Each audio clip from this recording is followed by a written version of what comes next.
Te saluda María Evangelizadora Radio, un pedacito de cielo en tu hogar, para presentarte Realidad a la luz de la fe, con nuestro hermano José Polanco. Ten fe, solo ten fe. Nos reunimos como cada día, aún en la distancia, porque el Espíritu de Dios nos alcanza y nos une a cada uno aún en la distancia, para que en su amor sintamos y experimentemos su presencia que nunca nos deja, pero que cada día renovamos y suplicamos para que actúe si lo dejamos actuar. Por eso, en este martes de las familias, aquí en María Evangelizadora Radio, abre tu corazón, abre tu ser, abre tu vida, tu ambiente, el lugar donde te encuentras, tu negocio, tu oficina, tu casa, tu trabajo, donde quiera que te encuentres, tu carro, ábrelo, disponlo para que la gracia de Dios nos envuelva.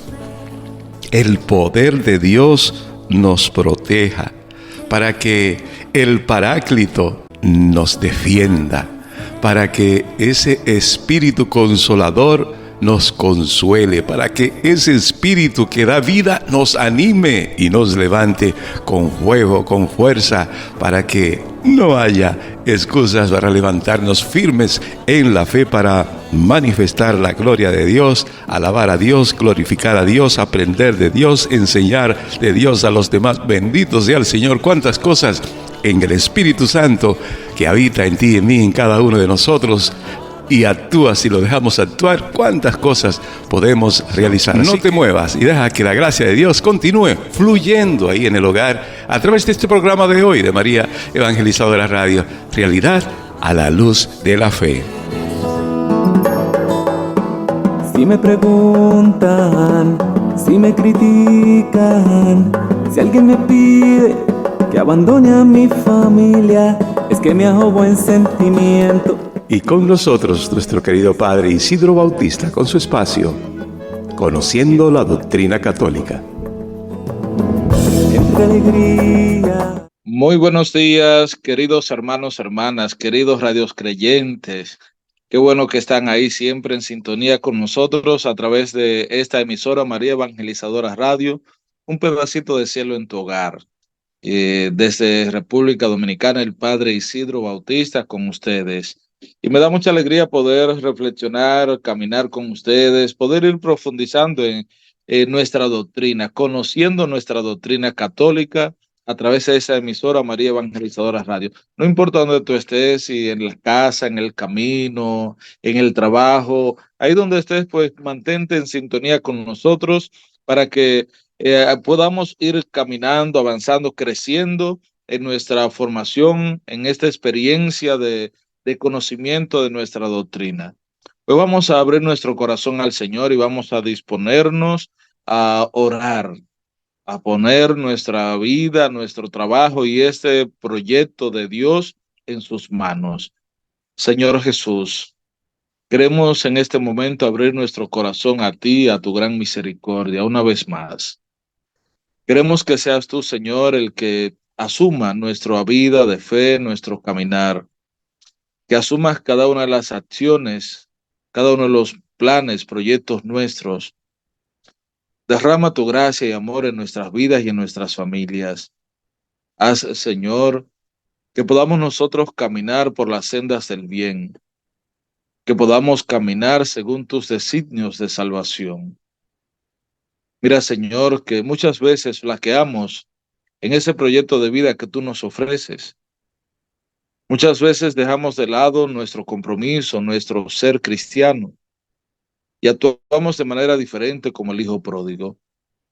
Pero queremos volver a ti, Señor. Queremos emprender este camino de retorno, de regreso, de encuentro contigo. Fortalece nuestra vida, fortalece nuestro peregrinar. Derrama tu gracia y bendición sobre nuestras familias y haz que podamos, Señor, cada día más caminar según tu voluntad. derrama esa gracia y bendición sobre todos aquellos enfermos, personas necesitadas, aquellos que atraviesan por momentos difíciles y que tú bien conoces, Señor, sus necesidades.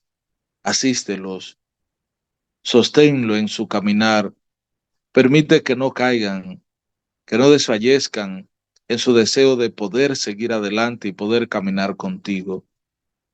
Mira aquellos también, Señor, que tienen el propósito, el deseo de cada día ser mejores, cada día abrazar más el proyecto de vida, de amor contigo, pero muchas veces la débil condición humana les lleva a desfallecer.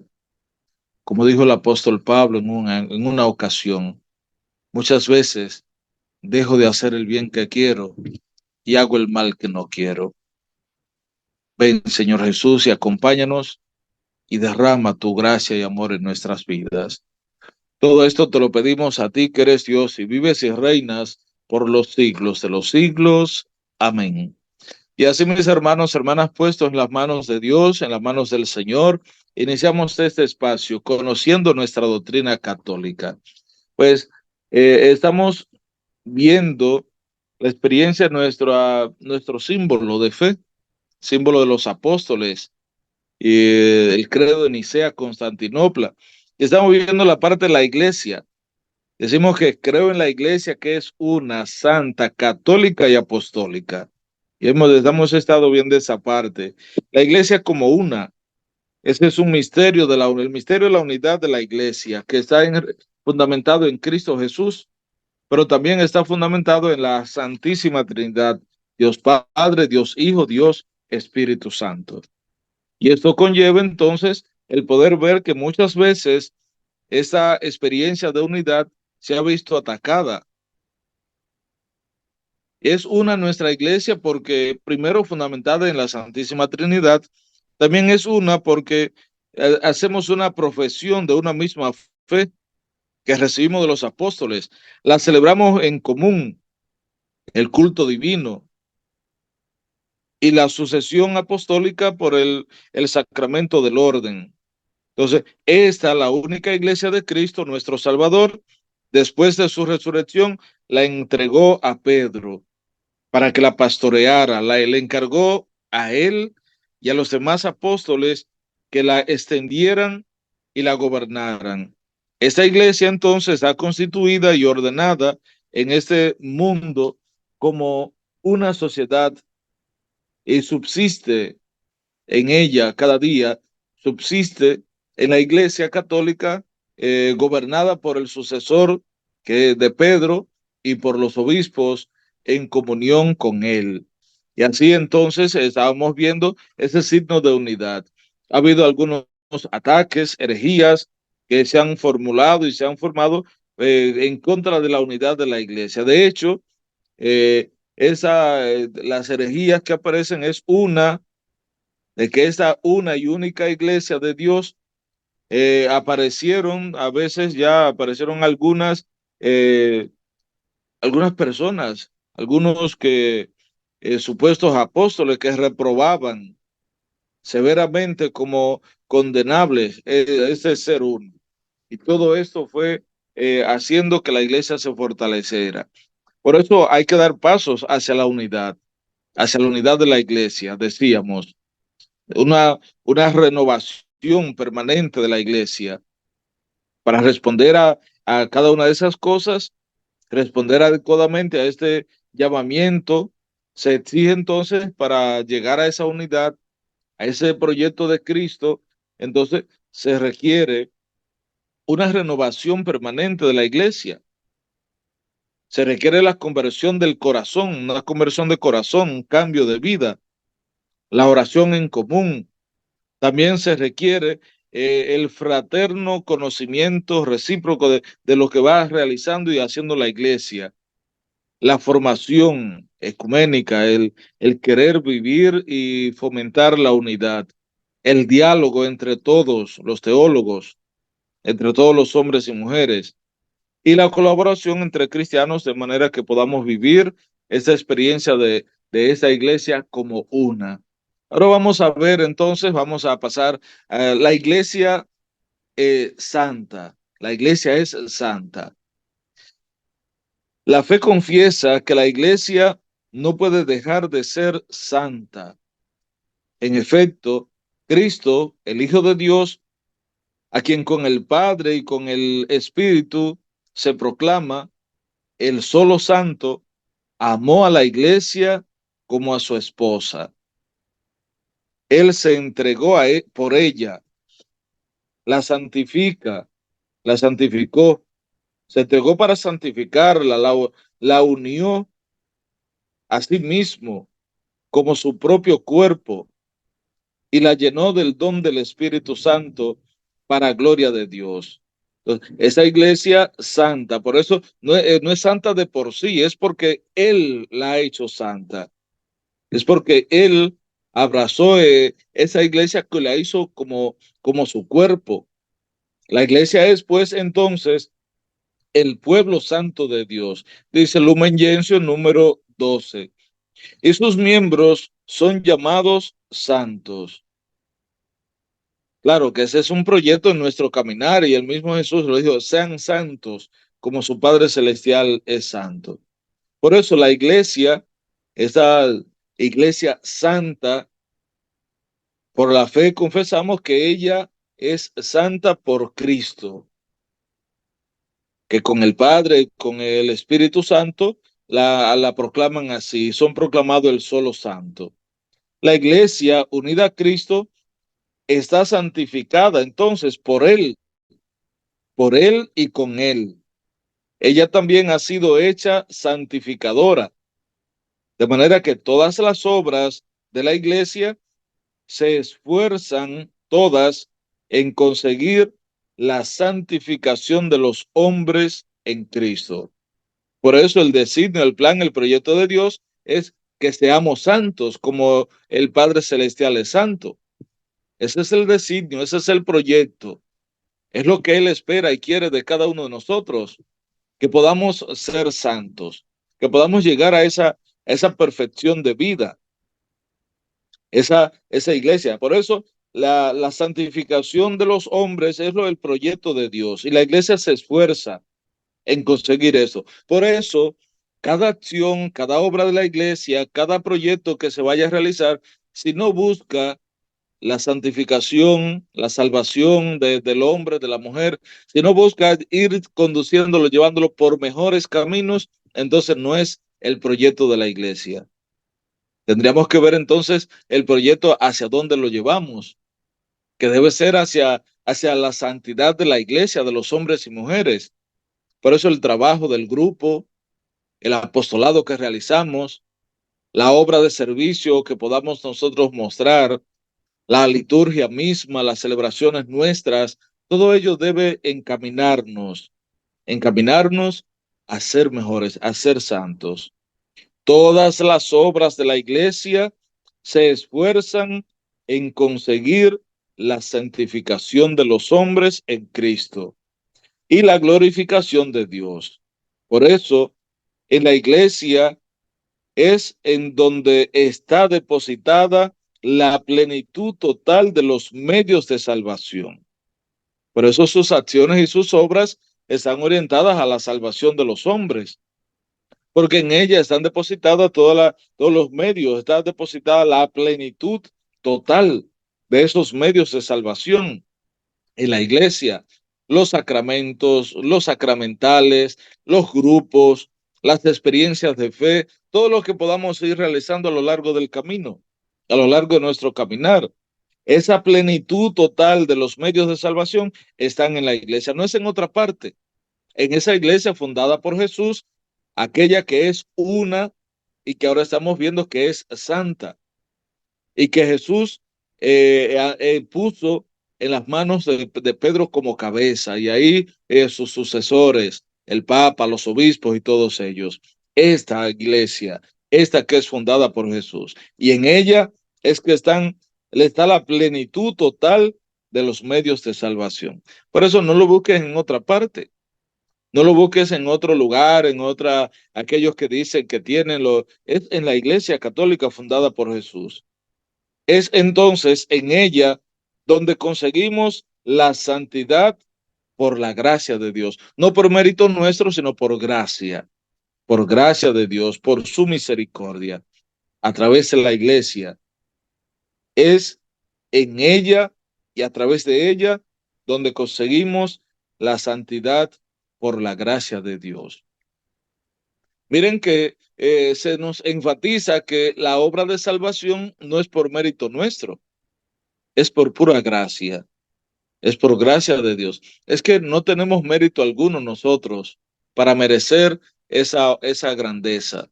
No hay mérito alguno, ni somos tan capaces, ni somos tan buenos, ni tan inteligentes, ni tenemos tantas cualidades y virtudes como para alcanzar por nosotros solos esa experiencia de salvación, la santidad en nuestras vidas, la experiencia de nuestra salvación, sino que es por gracia de Dios. Es porque Él nos amó primero. Y así lo expresa el Evangelio de San Juan. En esto consiste el amor, no en que nosotros hayamos amado a Dios, sino en que Él nos amó primero. Él nos manifestó su bondad, su misericordia. Por eso la iglesia, ya en la tierra, se caracteriza por una verdadera santidad, aunque todavía imperfecta, claro está, porque estamos peregrinos en este mundo y enmarcados en la debilidad humana. Estamos envueltos en esas realidades de dificultad, de tropiezo, de limitación, pero estamos encaminándonos a esa santidad, a esa verdadera santidad. Por eso la iglesia, ya en la tierra, se caracteriza por una verdadera santidad, aunque imperfecta. En sus miembros, la santidad perfecta está todavía por alcanzar. Por eso que Jesús dice, sean santos. O sea, no lo somos todavía.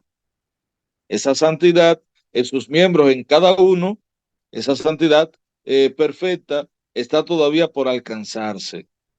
Todos los cristianos de cualquier estado o condición están llamados cada uno por su propio camino a la perfección de la santidad, cuyo modelo es el mismo Padre.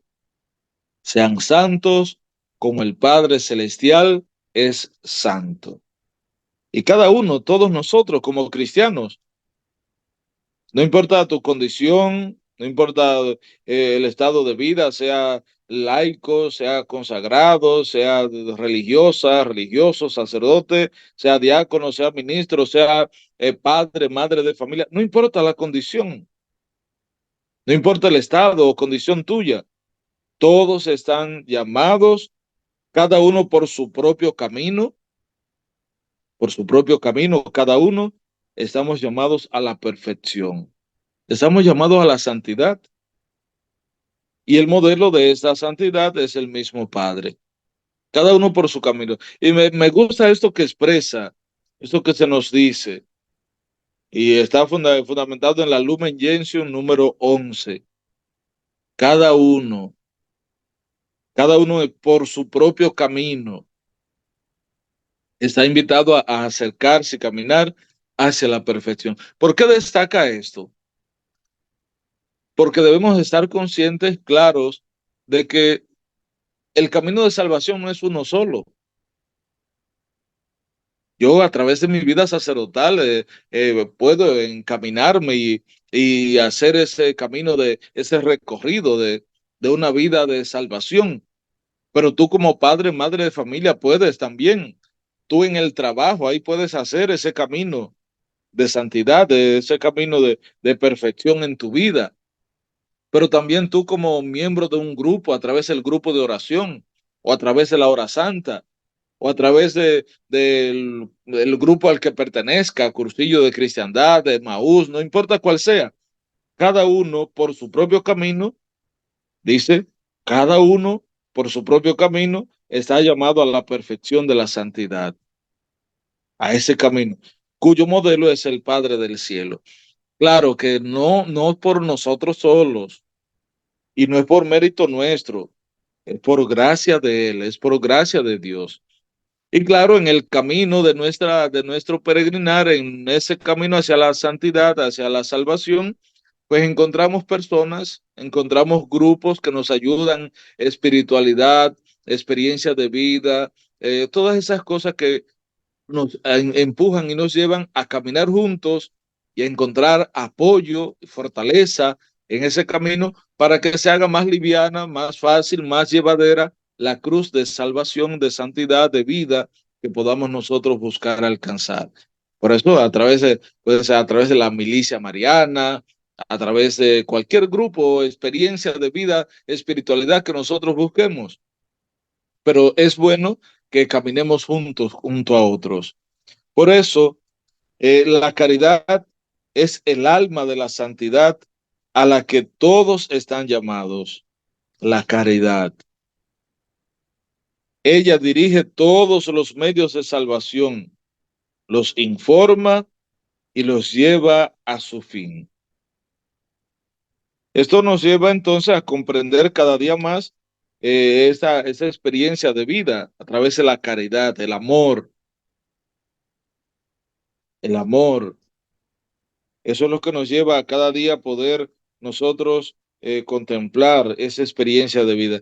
Y miren algo hermosísimo, como nos dice Santa Teresa del Niño Jesús. Y miren, coincide, estamos en sus fiestas.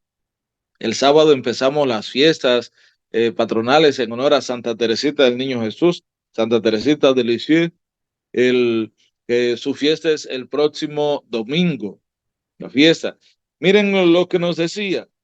Comprendí que si la iglesia tenía un cuerpo compuesto por diferentes miembros, el más necesario, el más noble de todos, no le faltaba. Comprendí que la iglesia tenía un corazón y que este corazón estaba ardiendo de amor. Comprendí que el amor solo hacía obrar a los miembros de la iglesia, que si el amor llegara a apagarse, los apóstoles ya no anunciarían el evangelio. Los mártires rehusarían verter su sangre. Comprendí que el amor encerraba todas las vocaciones, que el amor era todo, que abarcaba todos los tiempos y todos los lugares, en una palabra, que es eterno.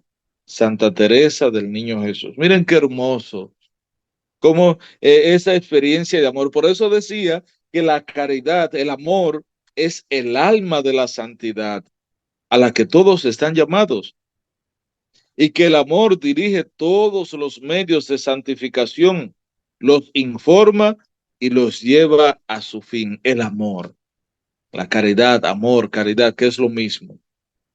Y Santa Teresita nos lo dice tan hermosamente.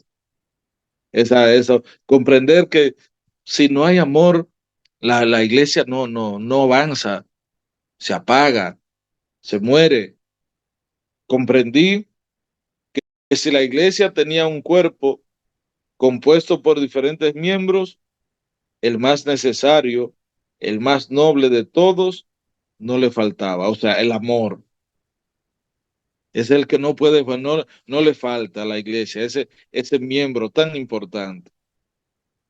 Comprendí que el amor encerraba todas las vocaciones, que el amor era todo lo que abarcaba todos los tiempos y todos los lugares. En una palabra, que el amor es eterno, hermoso. Y eso es lo fundamental en nuestra iglesia, para que sea santa, para caminar y llegar a esa experiencia de vida, de santidad, tenemos que abrazar este proyecto de vida. Mientras que Cristo, santo, inocente, sin mancha, no conoció el pecado, sino que vino solamente a expiar los pecados del pueblo. La iglesia, abrazando en su seno a los pecadores, es a la vez santa y siempre necesitada de purificación y busca sin cesar la conversión y la renovación. Eso es la iglesia. santa y pecadora. Santa porque su fundador, su cabeza, su guía, su dueño, su Señor es santo. Y pecadora porque está compuesta por hombres y mujeres que caemos en la realidad del pecado. Y Cristo es el santo, el inocente, sin mancha, no conoció el pecado, sino que vino solamente a expiar los pecados del pueblo. Y la iglesia abraza ese proyecto. La iglesia, abrazando en su seno a los pecadores, es a la vez santa y siempre necesitada de perdón, de misericordia, de purificación, y busca sin cesar la conversión y la renovación. De manera que todos los miembros de la iglesia, incluso sus ministros, todos debemos reconocernos pecadores. Todos,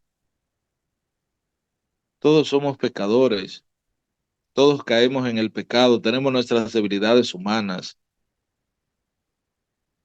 porque somos miembros de la iglesia y la iglesia es santa y es también al mismo tiempo pecadora, porque está compuesta por hombres y mujeres limitados, pecadores. Y todos los miembros de la iglesia, incluyendo los ministros, así nos lo dice claramente, debemos reconocernos entonces pecadores. No somos santos, no somos perfectos. El santo entre los santos, entre todos los santos, es Jesús. Él es el santo por excelencia. Nosotros somos limitados. En todos, la cizaña del pecado está todavía presente. Todavía se encuentra mezclada la cizaña con la buena semilla del evangelio hasta el fin de los tiempos, como lo expresa a través del evangelista San Mateo, capítulo 13, verso 24 al 30, esa parábola del trigo y la cizaña. Déjenlo crecer juntos al final para hasta que llegue la siega, dice esa parábola. Asimismo, todos nosotros, como miembros de la iglesia, estamos mezclados, estamos ahí envueltos en esa realidad, estamos ahí enraizados en esa realidad del mal, envueltos en la limitación humana, como el trigo y la cizaña, envueltos en todas las debilidades y flaquezas nuestras. La iglesia, pues, congregada, congrega, reúne, en ella encierra a pecadores, alcanzados ya por la salvación de Cristo, pero aún en vías de santificación. Somos pecadores, somos limitados. En la iglesia nos congregamos, nos reunimos, la iglesia congrega a todos. Hemos alcanzado ya la salvación que Cristo nos ha traído. Hemos alcanzado ya la salvación de Cristo, pero aún estamos en vías de santificación porque debemos de superar nuestras limitaciones humanas. Debemos de avanzar en esa experiencia de crecimiento, de maduración en la fe. Por eso la iglesia es pues santa, aunque abarque en su seno pecadores, porque ella no goza de otra vida que de la vida de la gracia, la iglesia en sí. Sus miembros, ciertamente, si se alimentan de esa vida, se santifican. Si se acercan y participan de esa realidad de la gracia. Pero si se apartan de ella, contraen entonces el pecado y manchas del alma, que le van a impedir entonces que la santidad de ella se difunda radiante en la vida de cada uno. Por lo que se aflige y hace penitencia por aquellos pecados, por esas realidades y debilidades humanas, teniendo poder de liberar de ellos a sus hijos por la sangre de Cristo y el don del Espíritu Santo. Miren cómo en la iglesia destaca esa realidad. En la iglesia, ahí en el peregrinar nuestro, en nuestro camino, en nuestra vida misma, pues estamos envueltos en ese dualismo, esa realidad. La iglesia como santa, pero abarca en su seno a pecadores, hombres y mujeres limitados, porque la iglesia no goza de otra vida que de la vida de la gracia que Dios le ha dado, que el Señor Jesús, que Cristo mismo le ha dado. Pero los miembros ciertamente tenemos una doble realidad. Si nos alimentamos de esta vida, de la experiencia de la gracia que la iglesia nos trae, la experiencia del amor, de esta vida divina que ella goza, entonces alcanzamos la santificación, se santifican sus miembros. Pero si se apartan de ella, entonces contraen el pecado. Es un permanecer, es un perseverar y caminar por esas sendas de esa vida que goza la iglesia. La iglesia goza de esa vida de la gracia, goza de ella, la iglesia en sí misma, porque Cristo, su fundador, su cabeza, su Señor, es santo. Ella goza de todo eso. Si sus miembros permanecen y viven en ella, entonces gozan de esa gracia, de esa santificación. Pero si se apartan, entonces caen en el pecado. Y en medio de todo esto, por eso, por esa realidad del mal, si se aparta, entonces se aflige, por eso se hace penitencia, se pide la gracia del perdón por aquellos pecados, y teniendo entonces la misma iglesia el poder de liberar de esos pecados a sus hijos en virtud de Cristo, de la sangre de Cristo y por el don del Espíritu Santo. La iglesia, al canonizar a ciertos fieles, es decir, al proclamar solemnemente que estos fieles han participado heroicamente, han practicado heroicamente las virtudes y han vivido en la fidelidad a la gracia de Dios, la iglesia entonces reconoce el poder del Espíritu de Santidad que está en ella y sostiene la esperanza de los fieles, proponiendo a los santos como modelo e intercesores. Por eso la iglesia pone de manifiesto a través de su vida misma, a través de sus obras, a través de su entrega y de su peregrinar, pone de manifiesto entonces esa gracia que está en ella. Y al proclamar solemnemente a esos fieles que han participado y han practicado heroicamente las virtudes, al proclamarlo santo, la iglesia está entonces reafirmando, reconociendo el poder del Espíritu de Santidad que hay en ella, que hay en la iglesia, pero que hay también en esas personas que han vivido en el amor, que han sabido practicar esa obra de la gracia de salvación, que han vivido fielmente, con fidelidad en la gracia de Dios. Por esto la iglesia reconoce el poder del Espíritu de Santidad que está en ella, en la iglesia y en las personas. Y sostiene entonces la esperanza de que los fieles, proponiendo a los santos como modelo e intercesores, puedan ir avanzando.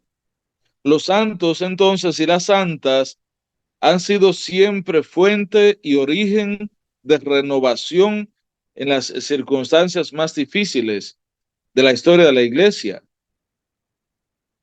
Esos santos y santas han sabido renovar y afianzar la experiencia del compromiso cristiano. Han sido fuente y origen de renovación en las circunstancias más difíciles en la historia de la iglesia.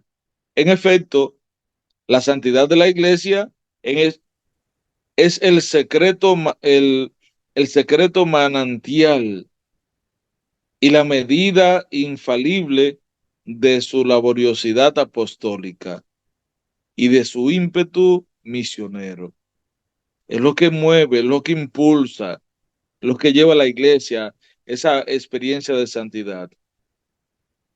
Terminando ya esa parte de la iglesia como santa, Decimos que la iglesia en la Santísima Trinidad, en la Santísima Virgen, llegó ya a la perfección, sin mancha ni arruga. En cambio, los creyentes se esfuerzan todavía en vencer el pecado para crecer en la santidad. Y esa es la misión nuestra.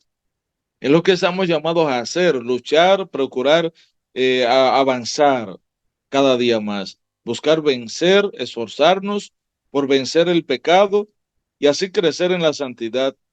Por eso, por eso, dirigen cada cristiano, cada fiel, debemos dirigir nuestros ojos a María.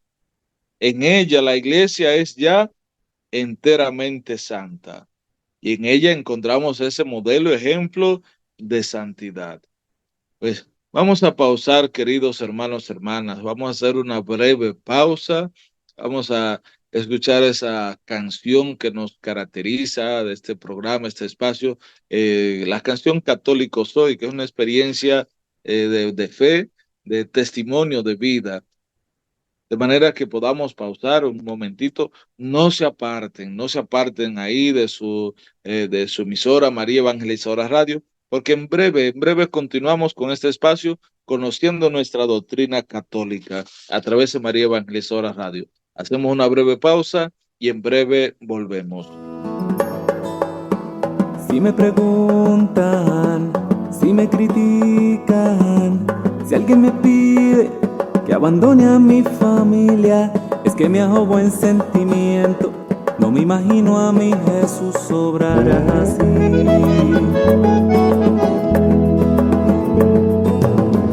Entre alegrías y muchas penas, hay una sangre que corre fuerte por mis venas, y enamorado en pan y vino, y él he jurado mi destino, porque yo católico soy de sacramentos, de vela en mano y procesión, del evangelio, la iglesia viva y tradición.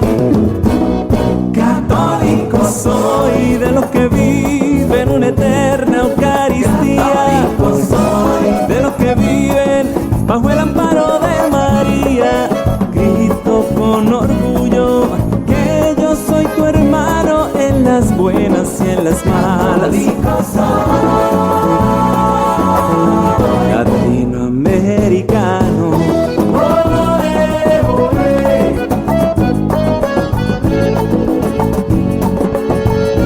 Latinoamericano.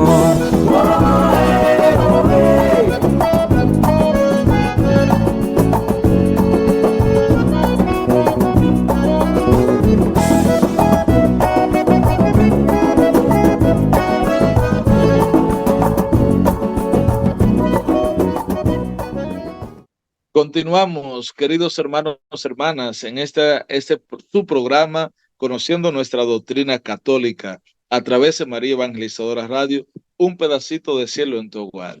Miren qué hermoso, hemos estado viendo, hermanos, hermanas, esta experiencia de nuestra iglesia, la iglesia que es una, y ahora veíamos la iglesia que es santa. Y ahora vamos a entrar a la otra parte, la iglesia es católica. ¿Qué quiere decir católica? ¿A qué nos lleva? La palabra católica significa universal, en el sentido de según la totalidad o según la integridad. La iglesia es católica, tiene como un doble sentido. Es católica porque Cristo está presente en ella. Allí donde está Cristo Jesús, está la iglesia católica, decía San Ignacio de Antioquía. Entonces, la iglesia es una, es santa y es católica. Estamos viendo ahora esa parte de la iglesia como católica.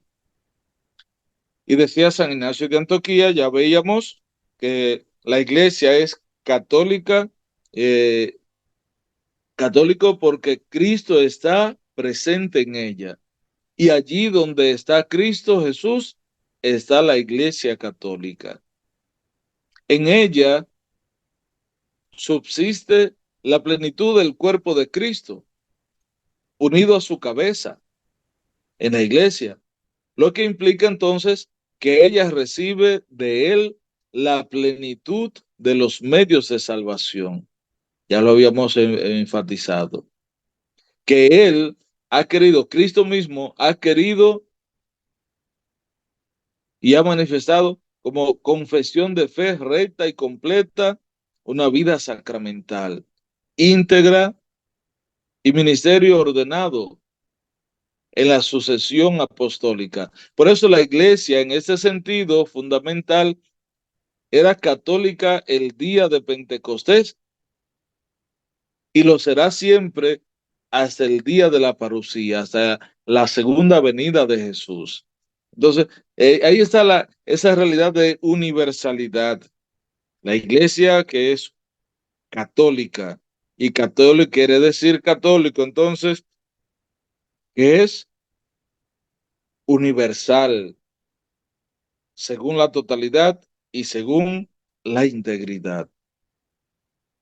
Es católica entonces porque ha sido enviada por Cristo en misión a la totalidad del género humano. Mateo 28:19, vayan, hagan discípulos de todos los pueblos, bautizándolos en el nombre del Padre, del Hijo y del Espíritu Santo.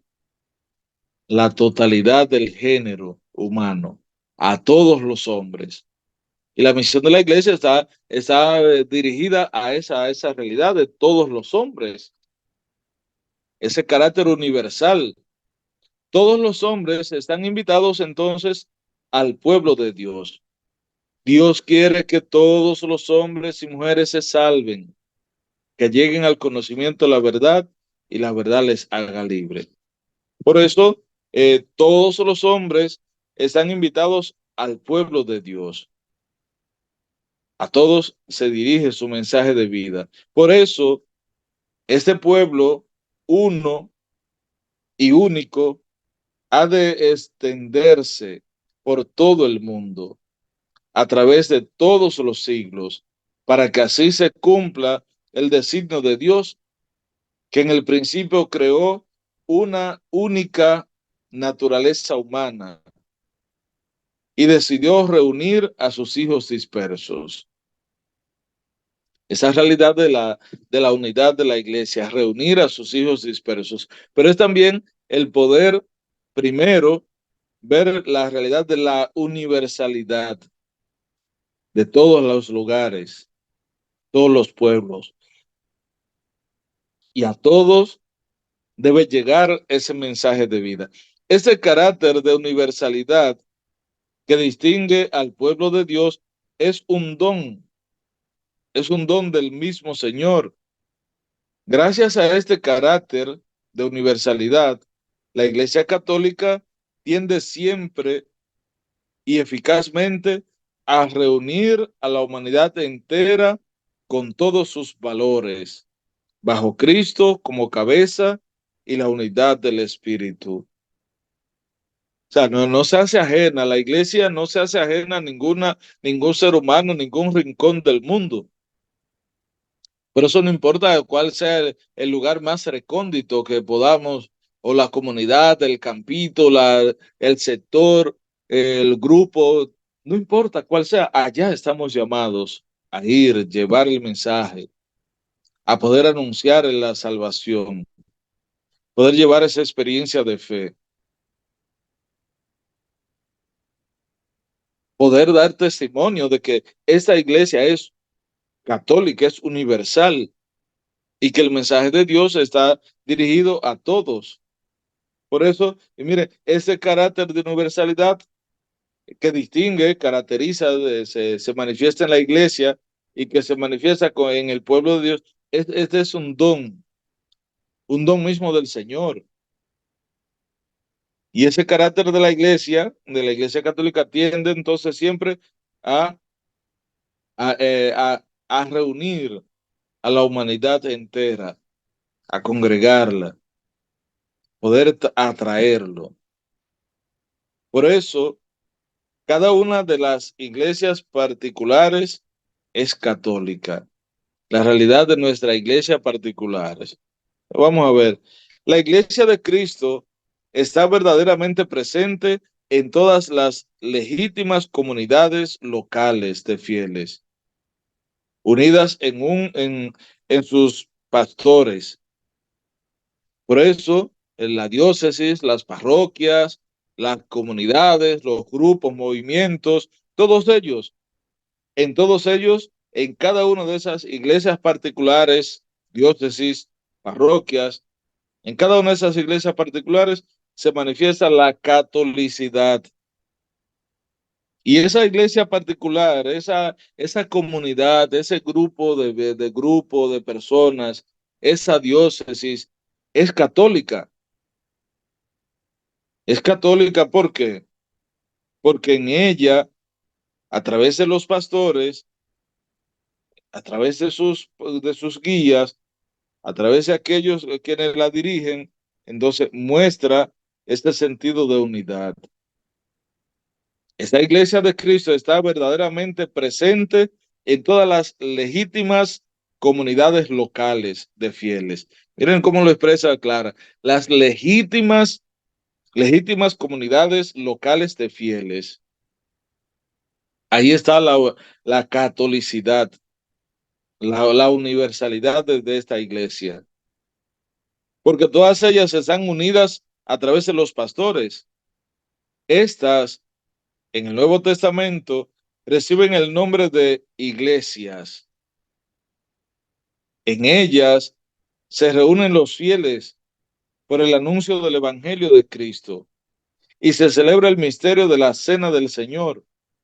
En estas comunidades, aunque muchas veces sean pequeñas y pobres o vivan dispersas, está presente Cristo, quien con su poder constituye a la iglesia en una santa, católica y apostólica. Qué hermoso, hermanos, hermanas. Miren qué gran misterio de amor, de unidad. Todo esto que nos expresa. Por eso, fíjense que el grupo, por pequeño, pobre, que te parezca, ahí está Cristo mismo. Es Cristo mismo quien está ahí presente en tu pequeño grupo. Y ha constituido ese pequeño grupo en parte de esa iglesia que es una santa, católica y apostólica. Claro, decía ahorita que estas pequeñas comunidades, grupos, deben estar verdaderamente presentes en todas las legítimas comunidades, deben ser legítimas esas comunidades y deben estar en comunión con sus pastores. Por eso, si ustedes se fijan, mis hermanos, hermanas, esa iglesia nuestra que es universal, siempre vive la realidad de la comunión, en comunión con nuestros pastores. Y algo que llama la atención muchas veces a otros es que el sentido de universalidad de nuestra iglesia, que la palabra de Dios es la misma y la celebración. Y si ustedes se fijan, no importa en el lugar que sea, cuando celebramos la Eucaristía, la palabra que se proclama aquí en la capilla, en la parroquia, en el grupo, en la celebración de la Eucaristía, del día de hoy es la misma que se proclama en Roma, la misma que se proclama en China, que se proclama en cualquier continente donde estén los católicos ahí. Ahí es lo mismo, porque es una, nuestra iglesia, y ella está en comunión con los pastores, con los guías, cabezas de nuestra iglesia. De manera que es Cristo mismo quien con su poder ha constituido esta iglesia en una santa, católica y apostólica. Por eso, si estamos legítimamente constituidos como comunidad de fe, comunidad cristiana, y estamos en comunión con los pastores, no importa que el grupo, esa comunidad pequeña que tú formas, tenga unos carismas, un estilo de vida, de oración y todo esto, pero si está en comunión con los pastores, con la iglesia, con la experiencia de Cristo, es parte de nuestra iglesia universal. Por eso, en estas comunidades decía, aunque muchas veces sean pequeñas o pobres o vivan dispersas, en todas ellas está presente Cristo. Es Cristo mismo que está presente en cada una de esas comunidades. Se entiende por iglesia particular, entonces, la que es la diócesis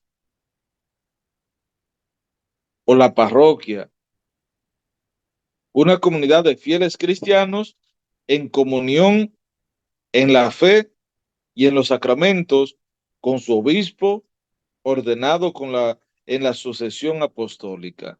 Eso es una iglesia particular. La iglesia particular se entiende por iglesia particular, la diócesis o la parroquia, una comunidad de fieles cristianos en comunión en la fe y los sacramentos con su obispo, ordenado en la sucesión apostólica. Esas iglesias particulares están formadas a imagen de la iglesia universal. Por eso el sentido de la comunión. En ellas y a partir de ellas existe la iglesia católica, una y única. En todas ellas se dan todas esas características, como deben darse en esa comunidad o el grupo al que tú perteneces. Si se sale de esa realidad de la vivencia, esas experiencias particulares de la iglesia, si se sale de ahí, entonces ya no va a estar unida a esa iglesia católica. Por eso, estas iglesias particulares están formadas a imagen de la iglesia universal. En ellas y a partir de ellas existe la iglesia católica como una y única. Una y única. De manera que no son dos, es una sola iglesia católica.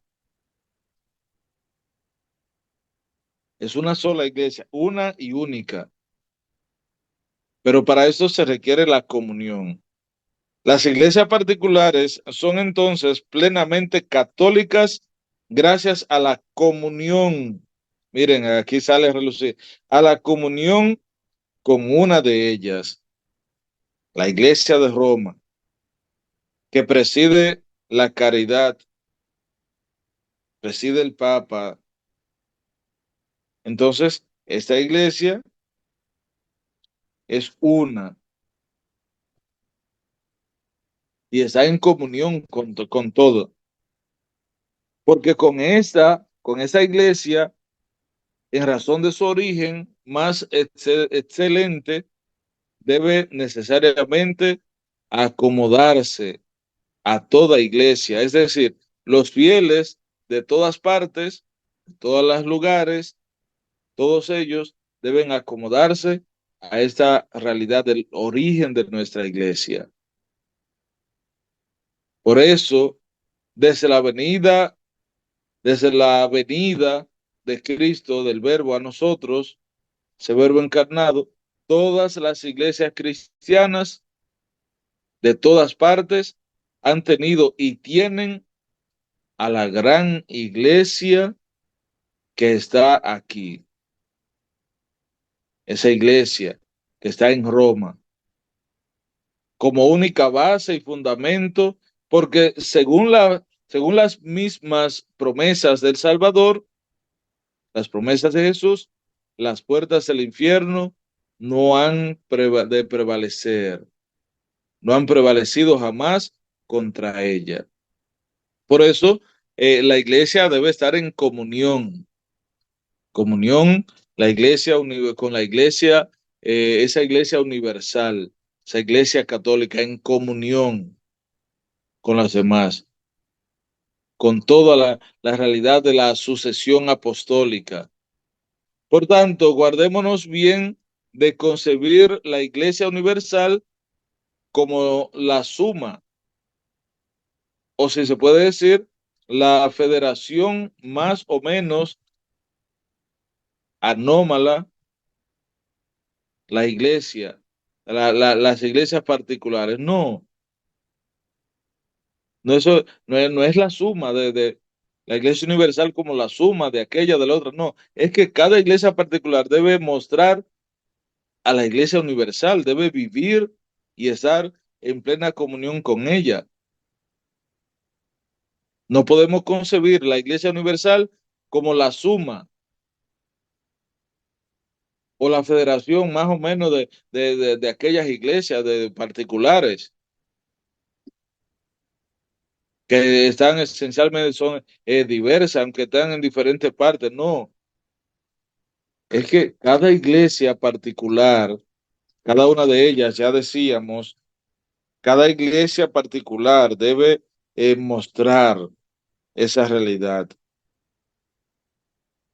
Las iglesias particulares son plenamente católicas gracias a la comunión con una de ellas, que es la iglesia de Roma.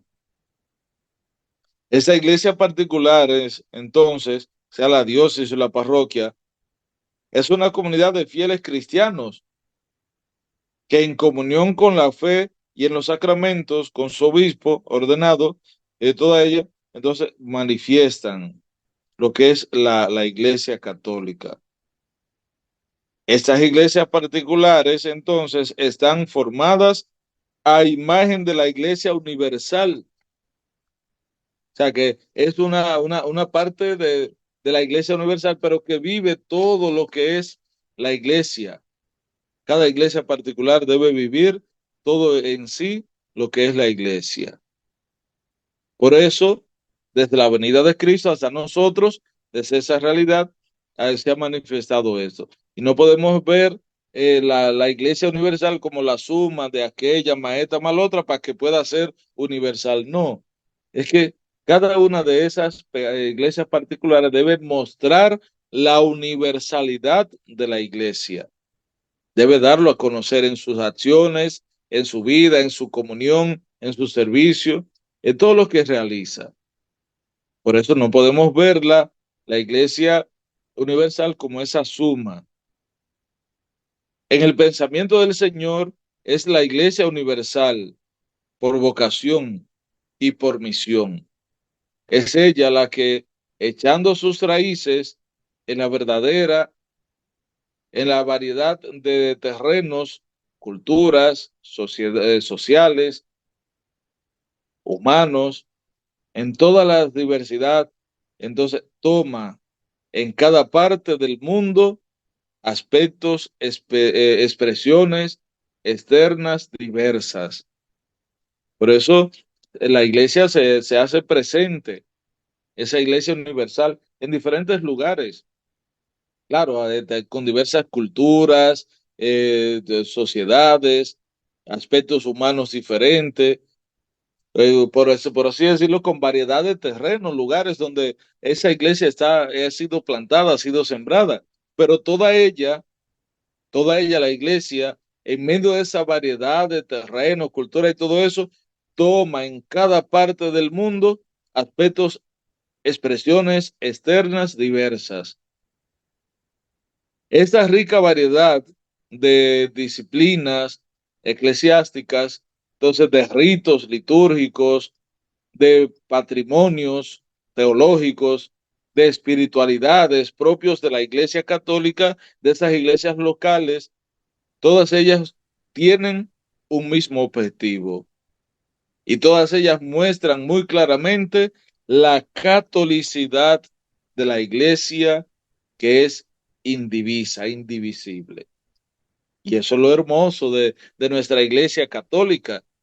Es hermoso poder ver cómo en medio de diversas culturas y todo esto, pero formamos una unidad, una sola iglesia. Y que esa muestra la catolicidad, es decir, la universalidad de esta iglesia, y también muestra que es indivisible. Y así es como nuestra iglesia va viviendo y asumiendo cada día esa sumisión. Fíjense, hermanos, hermanas, cómo se nos va presentando esta iglesia como una santa, católica, una santa y católica, esta iglesia.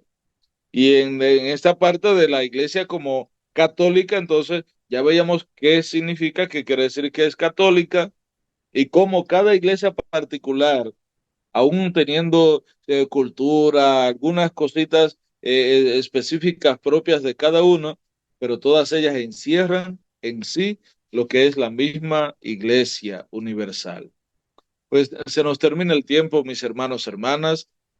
Vamos a terminar aquí este espacio conociendo nuestra doctrina católica, agradeciendo a Dios esta oportunidad que nos ha dado de poder nosotros seguir avanzando, conociendo nuestra doctrina. Agradezcamos al Señor el hecho de que nos haya dado esta oportunidad. Gracias, Señor, por tu presencia en nuestra vida, en nuestro caminar.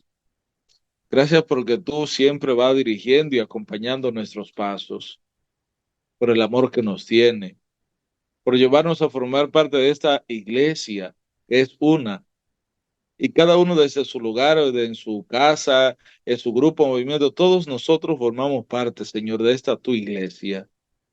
Gracias por mostrarnos ese sentido de unidad, de amor, de paz. Y sobre todo, por hacernos entender y comprender que desde nuestra realidad particular, cada uno está invitado a asemejarse a esa experiencia de fe que viven los demás hermanos, que todos seamos uno. Gracias, Señor, por tu amor. Derrama tu bendición en nuestras vidas y nuestras familias. Derrama tu bendición en tantos jóvenes, hombres y mujeres que necesitan, Señor, de tu presencia. Acompáñanos siempre y fortalécenos en nuestro peregrinar. Y vamos a pedir al Señor derrame su bendición sobre cada uno de nosotros. Que el Señor esté con ustedes y la bendición de Dios Todopoderoso, Padre, Hijo y Espíritu Santo, descienda sobre cada uno de ustedes y permanezca para siempre. Y así, mis hermanos, concluimos este espacio conociendo nuestra doctrina católica. El Padre Isidro Bautista ha estado con ustedes. Hasta la próxima. Dios les bendiga. Latinoamericano.